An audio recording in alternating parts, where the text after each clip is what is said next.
सबको नमस्ते మీ పెద్దలందరికీ కూడా కవిత నమస్కారం.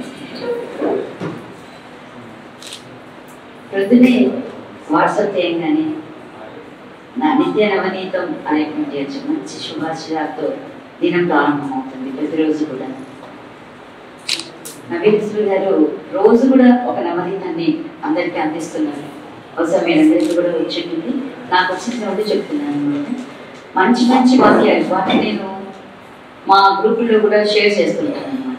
ఇప్పుడు ఇది పుస్తక రూపంలో రావడానికి ముఖ్యంగా ఈ ఆవిష్కరణకి నన్ను ఆహ్వానించడం చాలా సంతోషదాయకం, చాలా అమూల్యమకం. అందుకు నేను సదా కృతజ్ఞులను. ఇంకా చాలా మాట్లాడాల్సిన వాళ్ళు చాలా మంది ఉన్నారు.